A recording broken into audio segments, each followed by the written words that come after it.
지난번 고린도 후서 말씀을 통해서는 너희는 그리스도의 향기라는 말씀을 드렸습니다.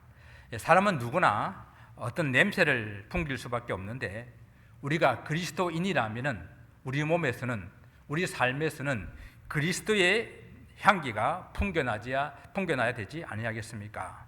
그래서 우리 삶 속에 그리스도의 향기가 풍겨나는 삶을 한 주간 살다가 오신 줄 압니다. 오늘은 그와 비슷한 은유적인 그런 표현으로 너희는 그리스도의 편지다라고 말씀하고 있습니다. 바울이 오늘 그러면 왜 이렇게 사도 고린도 교회 성도들 향하여 너희는 그리스도의 편지다라고 말하게 됐는지 그 배경을 먼저 생각해 보기를 원합니다. 바울이 좀 1절에서 격앙된 그런 표현으로 말씀을 하고 있습니다. 우리가 다시 자천하기를 시작하겠느냐라고 묻고 있어요. 이 자천한다 혹은 추천서를 보낸다라는 그런 의미인데요. 여러분, 우리가 어떤 일에 있어서 추천서를 보낼 때 어떤 경우가 있을까요? 취직할 때, 그죠? 새로운 어떤 부임지로 간다든지, 또 새로운 직장을 취직한다든지, 또 새로운 인지에 내가 이렇게 응시해 보고자 할 때에 그때에 나를 이렇게 대변해 줄 수 있는, 또 나를 이렇게 보증해 줄 수 있는 그런 추천서가 필요하기 때문에 추천서를 준비합니다. 오늘 그런데 고린도 교회는 사도 바울이 세운 교회입니다. 고린도라는 지역이 교회를 세우기 적합하지 않는 그런 곳이었습니다. 우리가 고린도 전서를 시작할 때에 고린도의 어떤 특성들, 지역적인 어떤 상황들을 한번 이렇게 생각해 보지 않았습니까? 고린도는 무역항으로 발달된 그런 곳인데, 무역항이 있는 곳에는 또 반드시 뒤따르는 것이 술과 향락 문화예요.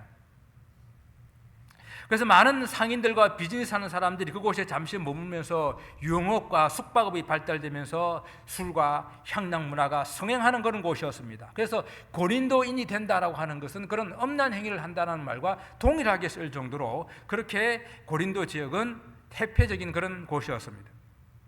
그리고 또한 그뿐만 아니라 종교적으로도 많은 그런 신전들이 있어서 우상 숭배를 하는 그런 도시였는데, 이곳에 있는 신들은 다 성적인 일들과 연관되어 있습니다. 신전에 창기들을 두어서 성적 문란함이 극에 달했던 그런 지역이 고린도 지역입니다.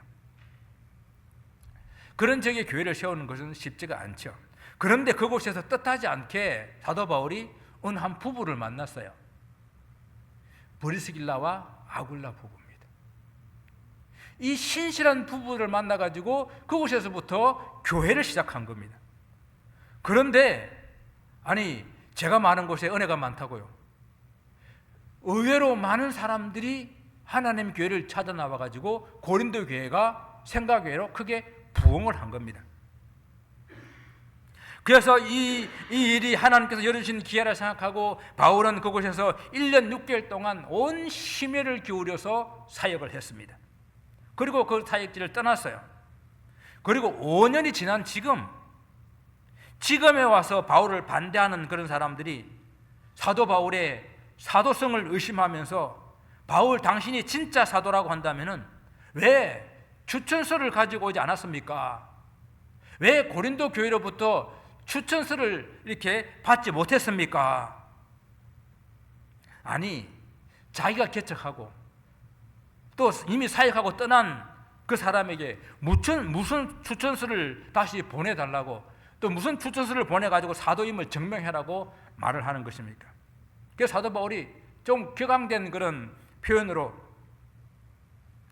우리가 다시 이렇게 자천하기를 시작하겠느냐? 이 자천한다고 하는 것은요, 스스로 자기를 칭찬하는 거예요. 쉽게 말하면 자기를 PR해야 된다는 이야기죠. 나는 이런 사람입니다. 사도 바울이 그런 사람입니까? 그리스도 외에는 아무 자랑할 것이 없다라고 말하는 사람인데, 그렇게 다시 내가 나를 이렇게 이 교회 앞에서 PR을 해야 되겠느냐라는 이야기입니다. 바울은 자기를 공격하여서 고린도 교회 성도들과 분열시키려고 하는 이 반대자들의 요구에 내가 자천할 길을 다시 시작할 필요도 없고, 그리고 추천서를 보낼 필요도 없다라고 단호하게 말하고 있습니다. 바울의 이야기 속에서 이 바울을 공격하는 이 사람들은 아마 그들이 다 추천서를 들고 다녔던 것 같아요. 이 1절을 보게 되면은 우리가 어찌 어떤 사람처럼 추천서를 너희에게 붙이거나 혹은 너희에게 받거나 할 필요가 있느냐. 어떤 사람 바로 이들을 말하는 겁니다. 이들은 예루살렘으로부터 온 유대주의 거짓 선지자들, 거짓 교사들인데요, 그들은 추천서를 가지고 있었어요. 이들을 가지고 있는 이 추천서가 진짜인지 가짜인지는 잘 모르겠지만은 추천서를 가지고 바울이 떠난 그 고린도 교회에 와가지고 전임 사역자를 공격하며 전임 사역자가 했던 모든 사역의 흔적들을 다 지우고 흠집을 내고 있는 그런 모습을 보이고 있는 거예요. 바울 당시 추천서가 다른 지역으로 사역하러 갈 때에는 꼭 필요한 것이었던 것은 틀림없습니다. 당시 추천서가 있어야 그곳에 가서 숙소나 또 음식을 제공받을 수 있고 또 교회 가가지고 설교할 수 있는 권리가 주어져요. 또 설교를 하고 나면 그 사역에 대한 보수도 받을 수가 있었습니다. 바울도 추천서 그 자체를 부정하는 것은 아닙니다. 바울 자신도 고린도전서 16장 10절이라든지 로마서 16장 1절이라든지 골로새서 4장 10절 같은 곳에서 디모데라든지 베베나 마가를 보낼 때에 추천서를 써서 보냈어요. 왜? 그 교회가 이 사람에 대해서 보정할 수 있도록 확실하게 내가 이 사람들은 보정하는 사람들이다, 하나님 앞에서 신실한 사람들이다라고 이렇게 추천서를 써서 보내주게 되게 되면 그 사람들을 교회에서 영접하고 음식과 또 숙소도 제공하고 설교 말씀도 전하게 하고 이렇게 했거든요. 그런데 어떤 경우에는 이 추천서라고 하는 것이 거짓 설교자들이나 이 사기꾼들이 교회에 들어오는 것을 막는 그런 방책이 되기도 했습니다. 막 여기저기서 다 막 들어와가지고 내가 어느 교회의 뭐 목사인데, 내가 어느 선교사인데 이렇게 막 말하면서 설교를 할 수 있도록 이렇게 부탁을 하는 경우가 너무너무 많거든요. 그러니까 그런 사람들이 하더라도 추천서를 좀 보고 이렇게 하게 되게 되면은 좀 구분을 할 수가 있거든요. 그래서요 5세기 중엽에 개최되었던 칼케톤 공의회에서는요 이렇게 딱 못을 박았습니다. 낯설고 알려지지 않은 성직자들은 어떠한 상황에서라도 그들 자신의 주교로부터 받은 추천서 없이는 다른 도시에서 목회할 수가 없다라고 딱 정했어요. 그 정도로 중구난방으로 자격도 없으면서 그렇게 하는 일들이 많았기 때문입니다. 그래서 이것은 이 칙령을 보게 되면 바울 당시 이 추천서라고 하는 것이 어떤 기능을 했는지 우리가 조금 이해를 할 수 있는 그런 부분이에요.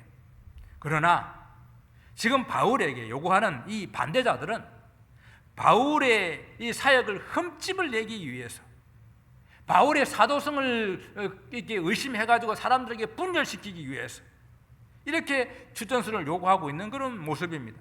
바울이 진짜 사도라면 지금이라도 늦지 않았으니까 추천서를 보내오라라는 이야기예요.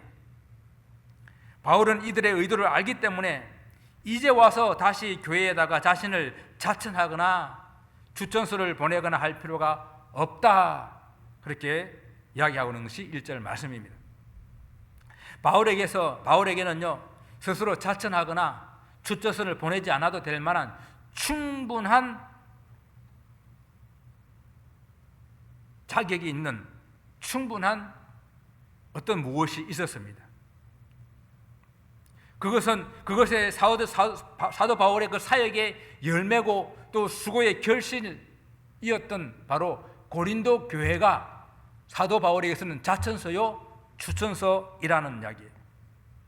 바울이 어떻게 그곳에서 사역을 했고 그 사역의 결과 어떠한 일들이 일어났으며 얼마나 많은 사람들이 주님을 알지 못하다가 주님을 믿는 그런 역사들이 일어났는지를 잘 보여주는 내용이 바로 고린도 교회 성도들이라는 것입니다.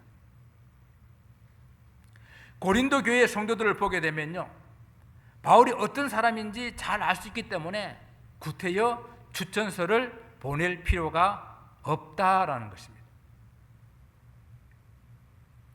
물론 고린도 교회 안에는 거짓 교사들의 주장에 동조하고 또 다시 율법으로 돌아가고 그들과 함께 바울을 비난했던 성도들도 있었습니다. 그러나 대부분의 성도들은요, 사도 바울의 가르침과 교훈에 따라서 믿음을 지키며 신실하게 믿음으로 그 성장해 나갔던 그런 사람들입니다. 오늘 이 바울을 공격하는 이 자들은 정말 어디서 받았는지 종이로 된 추천서 한 장을 들고 와서 잠자리를 요구하고 또 음식을 요구하고 교회에서 설교를 하고 나는 그 사례비를 요구하는 그런 사람들이었어요. 마치 지난 시간에 우리가 살펴본 것처럼 바울의 눈에는 그들이 하나님의 말씀을 혼잡하게 하는 장사꾼처럼 보여졌다라는 것입니다. 포도주에 물을 타듯 자기들의 사상과 철학으로 하나님의 말씀을 혼잡하게 하는 그런 자들이었습니다.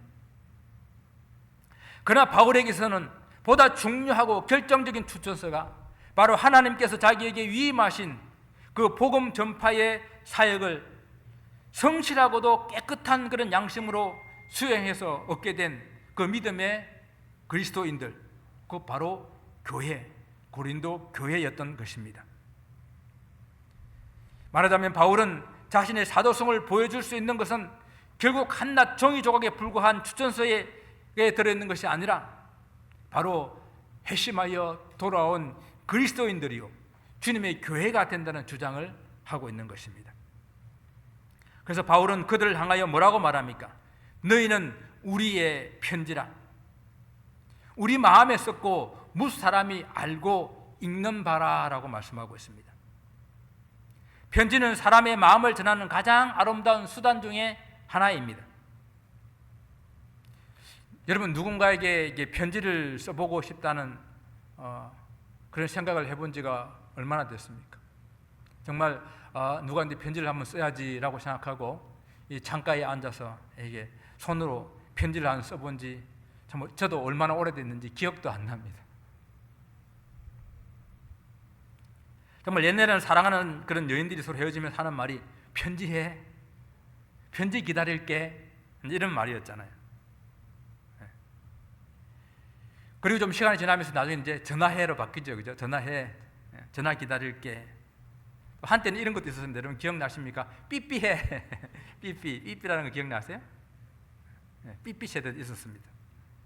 그래서 요즘은 다 전자문자로 하죠. 문자해. 요즘 더 간단해가지고 카톡해. 카톡도 이제 문자로 쓰는 것이 아니라 어떻게 해요? 이모티콘 딱 날립니다. 때로는 어떨 때는 이모티콘이 내 마음을 더 잘 간단하게 요약해서 전달할 때가 있어서 효과적일 때도 있어요. 하지만 옛날에 그리운 마음을 담아서 정성스럽게 손편지를 썼던 그 시절이 그립습니다. 편지라고 하는 것은 말로 다 할 수 없는 그런 어떤 감정과 사랑의 마음을 담아서 전할 수 있는 하나의 좋은 수단이거든요. 그런 뜻에서 고린도 교회 성도들을 사도 바울은 우리의 편지다라고 부른 거예요. 바울의 마음이 담겨져 있는 편지, 바울이 하나님을 향한 그 열심이 담겨져 있는 편지, 바울이 가르치는 복음의 내용이 담겨져 있는 편지가 바로 고린도 교회라는 거예요. 편지는 그냥 한 번만 읽는 것이 아니라 읽고 또 읽으면서 보낸 사람의 마음, 그 마음을 되새기고 곱씹어 볼 수가 있지 않습니까? 요즘에는 이런 따뜻한 편지를 받아보는 것이 참 어렵습니다. 그래서 가끔 손으로 쓴 편지를 받게 되게 되면 그 자체로 그냥 감동하잖아요. 여러 가지 메시지를 보낼 수 있는 매체가 많이 생겨서 손편지를 보내는 것만큼 감동은 없지만은 그래도 편지하게 되면 저는 그런 것 같아요. 군대에서 받아보는 편지, 물론 얼굴도 모르고 이름도 모르는 유문 편지도 좋지만은 사랑하는 사람에게서 오는 편지는 군대에서의 모든 생활들을 다 그 어려움들을 다 이겨내서 하는 그런 위로가 되거든요. 그래서 편지에 대한 하나 예화가 있는데요. 한국에서 1950년, 60년대만 해도 문맹자가 많았다 그래요. 그래서 군대에 오게 되면은 글 모르는 사람이 너무 많아가지고 군대에서 한글을 가르쳤다고 합니다. 왜냐하면 고향에서 부모나 아내가 보낸 편지조차도 읽지 못하는 사람들이 너무 많았기 때문에요. 그런데 어느 나이든 사병이 아내로부터 편지를 하나를 받았습니다. 아내로부터 온 편지란 건 알겠는데 그 편지를 읽을 수가 없어요. 그래서 그 편지를 좀 읽어달라고 부탁을 했습니다. 그 봉투를 뜯어보니까 하얀 백지 위에 커다란 손 그림이 하나가 있고요. 그 아마 손바닥을 대고 그림을 그렸던 것 같아요. 그 밑에다가 이렇게 글이 한 줄 적혀져 있었습니다. 그 편지를 보고 바로 그 편지를 읽어주지 않고 이 사병이 직접 한글을 읽힌 후에 스스로 읽어보라고 권했습니다. 그래서 드디어 이 한글을 깨친 남편이 아내의 편지를 읽게 되었어요. 그 문장에는 밑에 이렇게 적혀 있습니다. 저의 손이에요. 만져주세요. 많은 내용을 적지 않았지만은 심금을 울리는 그런 사랑의 편지였습니다. 바울에게 있어서 고린도 교회 성도들은 바로 바울의 마음이요, 바울의 손이요, 바울의 발처럼 바울의 모든 것을 나타내 보여줄 수 있는 가장 강력한 추천서, 그 추천서가 고린도 교회라는 거예요. 바울이 고린도 교회 성도들을 편지라고 이렇게 말할 때에 그 편지는요, 사도 바울이 사사로운 철학이나 학식이나 그런 자랑으로 이 고린도 교회를 가르친 것이 아니라 무엇으로 가르쳤습니까? 오직 그리스도의 복음으로 가르쳤거든요. 그래서 사도 바울은 이 말을 다시 다른 말로 바꿉니다. 뭐라고 하는가 하면은 너희는 우리로 말미암아 나타난 그리스도의 편지다. 너희는 우리로 말미암아 나타난 그리스도의 편지라고 이렇게 말하고 있습니다. 그래서 사도 바울은 이 고린도 교회가 강력한 추천서가 될 수 있다라고 말하는 거예요. 거짓 교사들이 들고 다니는 추천서와는 비교가 되지 않는 이 바울의 추천서는 먹으로 쓴 것도 아니고 살아계신 하나님의 영으로 쓴 것이며 돌판에 쓴 것도 아니라 사람의 마음판에 쓴 지워지지 아니하는 그런 편지라는 이야기입니다. 몇 해 전에 어떤 성도님이 자기 딸의 결혼식 때에 딸이 자기에게 써준 편지 한 장을 이렇게 보여준 적이 있어요. 지갑 속에 이렇게 넣어뒀던 것인데요. 딸이 아빠를 자랑스러워하며 신뢰하며 신앙생활 좀 잘 하기를 부탁하는 그런 글의 내용이었습니다. 제가 그 편지를 보면서 참 마음이 아팠어요. 왜냐하면 그분이 이혼을 하셨거든요. 이혼을 하시고 딸과 오래 함께 있지 못했기 때문에 이제 딸의 결혼식에 참여를 한 건데요. 그래서 그런지 그 지갑 속에 있는 그 편지는 이미 많이 낡았고 닳아서 너덜너덜 거렸습니다. 그래서 제가 그 편지를 달라고 그래가지고 한 장은 코팅을 해가지고 더 이상 낡지 않게 코팅을 해서 드리고, 또 한 장은 축소 복사 코팅을 해가지고 차에 걸고 다니면서 보시라고 이렇게 드렸습니다. 저도 어머니께서 보내주신 한 통의 편지가 있는데요. 아주 글씨는 비뚤비뚤하게 못 쓴 글씨입니다. 하지만 아들을 향한 어머니의 바람과 마음이 담겨있는 그런 편지인데, 세월이 지나니까 그 편지에 글씨가 잉크가 번지고 또 희미해져 갑니다. 그런데 바울이 고린도 교회 성도들에게 쓴 편지는요, 이 시간이 지나도 지워지거나 변하지 않는 그들의 마음에 쓰여진 것이요, 그들의 삶으로 그리스도를 나타내게 될 그리스도의 편지였다는 것입니다. 여러분, 사람의 마음이라고 하는 이 단어는 다른 말로 심장이라고 표현할 수 있는 그런 단어예요. 사람의 심장은 무엇입니까? 사람의 가장 중심 있는 나타내는 그런 단어 아닙니까? 사람의 모든 감정과 소원과 생명이 발생하는 그런 처소를 심장이라고 말합니다. 그래서 자문에서는 사람이 무릇 지킬 만한 것보다 더욱 내 마음을 지켜라, 생명의 근원이 여기서 남이노라, 이렇게 말씀하고 있지 않습니까? 바울은 이러한 성도들의 마음에 그리스도의 복음을 한자 한자 새겨 넣었습니다. 그러하여 성도들이 어디로 가든지 그들의 그리스도의 향기를 나타내고 그리스도의 복음을 나타내는 삶을 살게 한 것입니다. 그러면 진정 누가 진짜 사도입니까? 누가 진정 고린도 교회를 위한 진정한 사역자입니까? 종이조각 하나로 밥벌이 하고 있는 거짓 교사들과는 비교가 되지 않는 그런 사도 바울의 사역이었거든요. 바울은 고린도 교회 성도들의 마음에 그리스도의 복음을 새겨 넣어서 그들로 하여금 어디로 가든지 무엇을 하든지 그리스도의 편지로 살게 했습니다. 바울이 성도들을 그리스도의 편지라고 부르는 것, 그 말 이면에는 거짓 교사들과는 다르게 성도들의 마음에 오직 순전한 그리스도의 복음만 새어 넣었다는 그런 뜻이 됩니다. 그리고 그 편지를 먹으로 쓰지 아니하고 하나님의 영으로 썼다는 것은 실제로 그 일을 하신 주체는 바울과 그 일행이 아니라 하나님의 성령께서 하셨다는 그런 고백입니다. 단지 바울은 그 일에 도구로 사용되었을 뿐입니다. 복음 전도의 주체는 성령 하나님이십니다. 우리는 단지 도구로 사용될 뿐이에요. 이는 바울뿐만 아니라 우리 모두들에게도 다 동일하게 적용되는 말씀입니다. 그런데 사람들의 마음에 그리스도의 복음이 새겨지게 되는 이 일에 이미 성경에서 예언된 그런 말씀의 성취라고 볼 수가 있는데요. 예레미야 31장 33절이나 에스겔서 36장 26절에 장차 선자들의 입을 통해 가지고 훗날에 먼 훗날에 하나님께서 이 강팍한 사람들의 마음을 다 기경하시고 돌 같은 마음을 다 제하시고 부드러운 마음을 주실 것이며, 그리고 그 마음에 돌비가 아닌 그 사람 마음의 신비에 하나님의 말씀을 새겨지게 할 것이다라고 하셨거든요. 바로 그 말씀이 성취되고 있는 것입니다. 우리가 잘 알다시피 구약 10계명의 말씀은 어디에 새겨져 있습니까? 돌비에 새겨져 있습니다. 돌에 쓰여진 율법은 사람을 살릴 수가 없습니다. 오늘 6절 말씀에 율법 조문은 죽이는 것이요 영은 살리는 것이니라 하는 이 말과 또 7절에서 돌에 써서 죽게 하는 율법 조문이라는 이 말을 좀 우리가 오해할 수 있는 그런 번역입니다.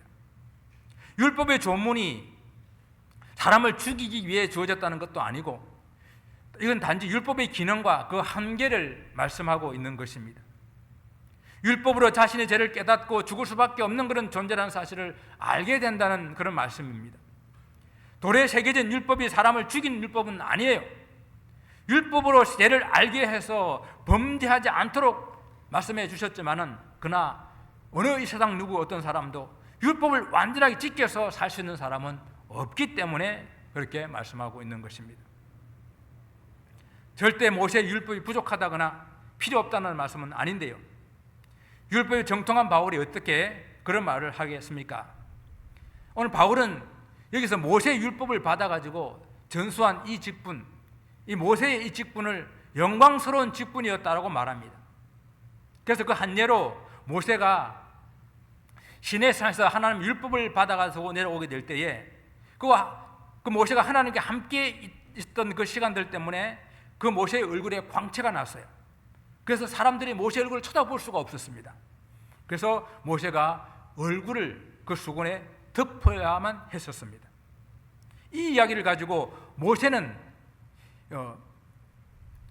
하나님의 영광의 직분을 가졌는데, 이 영광의 직분은 영원한 것이 아니라 장차 없어질 직분이고, 그런 직분이지만은 그것도 영광된 직분이어서 그 얼굴에 빛이 났는데, 사람을 살리지 못하는 이 직분도 영광스러웠다고 한다면은 그에 비해서 사람이 영을 살리는 그리스도의 복음을 전하는 이 직분이야말로 얼마나 더 영광스러운 직분이 되겠는가, 역설적으로 이 말씀을 하고 있는 것입니다. 그래서 사도 바울은 이 그리스도의 복음을 전하는 이 직분, 성도들의 마음에 그리스도의 복음을 한자 한자 새겨서 성도들을 그리스도의 편지로 만드는 이 직분을 어떻게 표현하고 있냐면 새 언약의 일꾼이다라고 말씀하고 있습니다.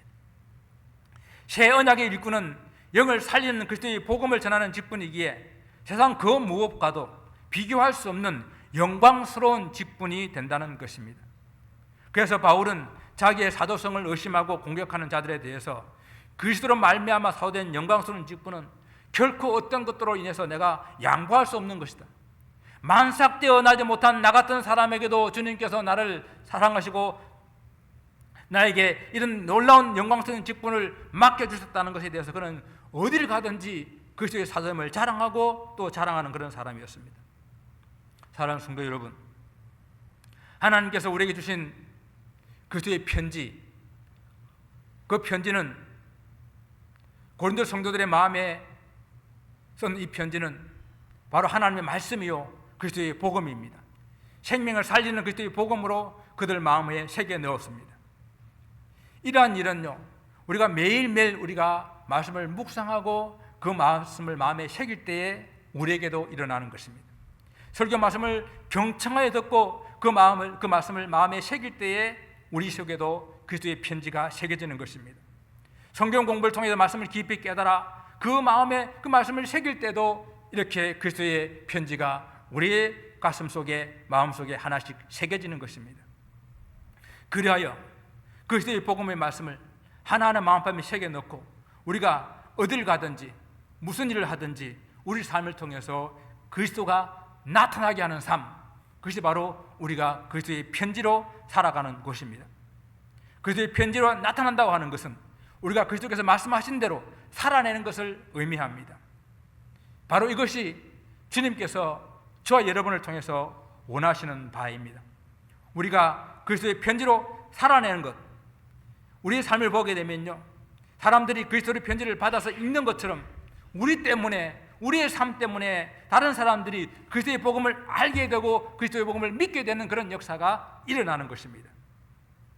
종교개혁자 마르틴 루터는 이런 말을 했습니다. 그리스도인은 성경책을 보고 예수를 믿지만은 그리스도인이 아닌 사람들은 그리스도인을 보고 예수를 믿는다. 바로 우리가 복음을 듣고 예수를 믿고 난 후에도 우리의 삶이 전혀 변화가 일어나지 않는다면은 우리는 그리스도의 복음을 율법 조문처럼 사람을 살리지 못하는 그런 종이 조각으로 만들어 버리는 거예요. 예화만 하나 드리고 설교를 마치겠습니다. 어느 부흥회 때에 아내가 남편에게 일어나서 지금이 찬스야, 지금 신앙 고백하고 예수를 믿으라고 옆구리를 꾹 찔렀습니다. 그러자 남편이 고개를 흔들며 싫다고 안 한다고 그러는 거예요. 또다시 쿡쿡 찌르면서 지금이 기회라고, 지금이 신앙 고백하고 예수를 믿을 기회라고 했지만은 역시 남편은 고개를 흔들며 안 했습니다. 돌아오는 길에 아내가 정말 오늘 밤에 당신이 예수님을 믿기를 바랬는데 왜 그렇게 고집을 부렸습니까? 라고 물으니까 그때 남편이 하는 말이 그 이유를 말해주지. 당신은 예수를 믿고 나는 예수를 안 믿는데 당신과 나의 생활에 아무런 차이가 없기 때문이요. 내가 하는 짓을 당신도 하고 내가 가는 곳에 당신도 가고 내가 보는 것을 당신도 보고 크리스찬이라고 하는 당신에게서 아무런 변화를 보지 못했기 때문이라고 말을 했습니다. 그 말 듣고 그 아내가 아무런 말을 못했답니다. 우리는 변화된 모습을 보여주지 않고는 남에게 결코 선한 영향력을 끼칠 수가 없습니다. 그리스도의 복음의 편지가 되어서 하루하루를 살아갈 때에 바울과 같은 우리 모두가 다 그리스도의 새 언약의 일꾼되어 살아갈 수가 있습니다. 오늘부터라도 나는 그리스도의 편지를 살리라 다짐하시고 우리 삶 속에 그리스도의 편지로 살아내는 복된 삶이 되시기를 주님 이름으로 축원을 드립니다. 기도하겠습니다.